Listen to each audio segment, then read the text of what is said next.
नमस्कार।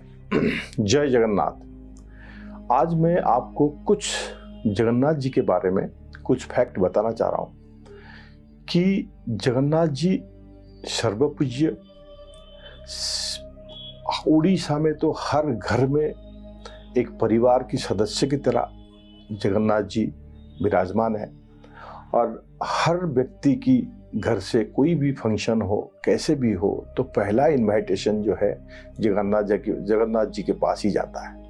उसके बाद फिर दूसरे को इनवाइट करते हैं। तो ये तो उड़ीसा में परंपरा है और उड़ीसा का एक गौरव है।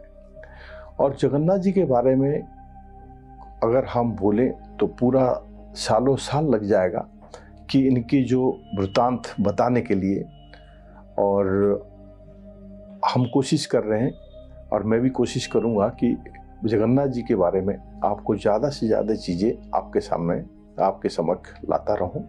और ये मैं आज कुछ ऐसे फैक्ट रखना चाहता हूं कि आपको जान के भी हैरानी होगी कि ऐसे चीज़ भी आज की दुनिया में होता है। और ये जगन्नाथ जी के यहाँ ऐसे मिरेकल्स होता है जो कोई भी सुनते ही आपको बड़ा आश्चर्य लगेगा। और उसमें से मैं आपको बताता हूँ, पहला, जगन्नाथ जी का जो ध्वज है वो ध्वज हमेशा जो हवा चलता है उसकी विपरीत उड़ता है। मतलब जो हमारा रूल है, अगर कोई भी ध्वज या कोई भी क्लॉथ, अगर हवा जिस तरह से अगर दूसरी तरफ डायरेक्शन में जा रहा है तो क्लॉथ की डायरेक्शन उसी तरफ जाता है। लेकिन जगन्नाथ जी का जो ध्वज है वो पताका अगर आपको लेफ्ट से राइट डायरेक्शन में हवा बह रहा है तो जगन्नाथ जी की ध्वज जो है विपरीत होता है। जिस तरफ से हवा आती है उस तरफ ही जगन्नाथ जी की ध्वज चलता है। तो ये एक इतना आश्चर्य फैक्ट है, मतलब इतना मिरेकल है। तो आज तक कोई भी साइंटिस्ट, कोई भी किसी ने भी समझ नहीं पाए कि ऐसा क्यों होता है। दूसरा, जगन्नाथ जी का जो फ्लैग है, जो जगन्नाथ जी का जो ध्वज है, जब से ये मंदिर बनी है तब से लेकर आज तक एवरी डे डेली ये ध्वज चेंज होता है। लेकिन आपको पता है कि कैसे चेंज होता है? ये बिल्कुल कोई मैकेनिकल सिस्टम नहीं है। एक बिल्कुल बेयर हैंड में, विदाउट एनी सपोर्ट, एक लगभग 40 से 45 फ्लोर बिल्डिंग के बराबर ऊंचाई, बिना कुछ सपोर्ट की, तो बेयर हैंड में प्रीस्ट जाते हैं और ध्वज को चेंज करते हैं, फिर वापस आते हैं। और ये रोज का काम है जब से मंदिर बनी है। लेकिन ऐसा कहते हैं कि अगर एक दिन ये रिचुअल नहीं हुआ तो दिन 18 साल तक, अगले 18 साल तक तो ये पूजा नहीं हो सकती। तो इसीलिए आज तक कंटिन्यूअसली ये चीज़ें होता रहता है। लेकिन ये आश्चर्य बात ये है कि आज की दुनिया में सब कुछ मैकेनिकल होते हुए, सब कुछ सिस्टम होते हुए भी, फिर भी वहाँ पे प्रीस्ट बेयर हैंड में और खुद ही चढ़ के जाते हैं और इतना ऊंचाई और चेंज करते हैं, और रोज ये होता है।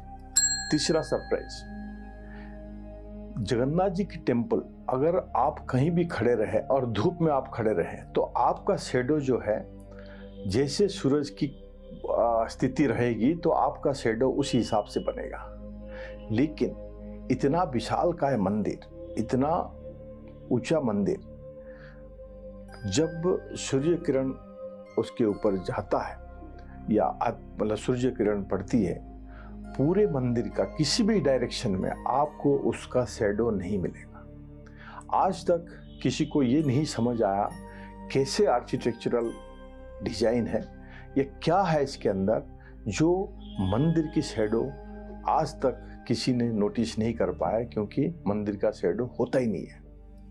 चौथा सरप्राइज, जो टेम्पल के ऊपर जो सुदर्शन चक्र जो लगा हुआ है, आप इसको किसी भी डायरेक्शन से देखिए, आपको हर डायरेक्शन में ये सेम नजर आएगा। इसको आज तक कोई नहीं समझ पाया कि किस हिसाब से इसको बनाया गया है कि हर डायरेक्शन से वो सेम ही दिखाई देती है, इसकी कोई अलग नहीं होता।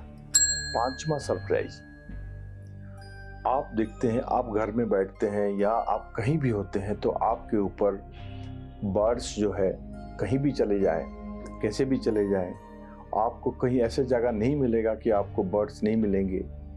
तो लेकिन जगन्नाथ टेम्पल ऐसे एक जगह है, जगन्नाथ टेम्पल की जो डोम है उसके ऊपर से कभी भी आज तक कोई भी बर्ड को फ्लाई करते हुए देखा नहीं गया, ना ही वहाँ पे कोई एरोप्लेन उसके ऊपर से जाता है। मतलब ये एक इतना अजूबा है, इतना सरप्राइज है कि आज तक आपको ये चीज़ें देखने नहीं मिला, ना मिलेगा। तो ये बहुत बड़ा सरप्राइज है पांचवा। छठवां सरप्राइज, मंदिर में जो आने वाले भक्त हैं तो वो 1000-2000 से लेकर 2 लाख तक पर डे आते हैं। आप सोचिए कि उनके खाने पीने की जो अरेंजमेंट और जो महाप्रसाद बनता है वो कितना बनता होगा। लेकिन ये सरप्राइज है कि चाहे कितने भी लोग वहाँ पे आ जाए एक दिन में, जो भी रसोई घर में बनता है प्रसाद, वो प्रसाद सबको ही हो जाता है, किसी के लिए भी कमी नहीं पड़ती, कोई भूखा नहीं रहता। तो ये एक छठा सरप्राइज है जो आज तक कोई समझ नहीं पाया। और मैनेजमेंट भी आप देखो, हम अच्छे मैनेजमेंट करके भी कुछ नहीं, बल्कि कहीं ना कहीं हमारा कमी रह जाता है। लेकिन यहाँ नॉर्मल वे में चलता है, सदियों से चल रहा है, लेकिन आज तक किसी ने भी वहाँ पे कोई भी भूखा नहीं रहा। सातवां सरप्राइज, आप मंदिर की जो सिंह द्वार है, जब तक आप वहां तक पहुंचते हैं तो आपका समुंदर का जो आवाज है, जो रोरिंग आवाज है, तो आपको पूरा सुनाई देगा। लेकिन जिस मोमेंट आप सिंह द्वार में पहला कदम रखेंगे तो पहला 5 में चढ़ जाएंगे तो आपको ये जो शब्द है समुद्र का, ये आपको सुनाई नहीं देगा। और एक बार मंदिर के अंदर जाने के बाद मंदिर में समुद्र की आवाज बिल्कुल सुनाई नहीं देता।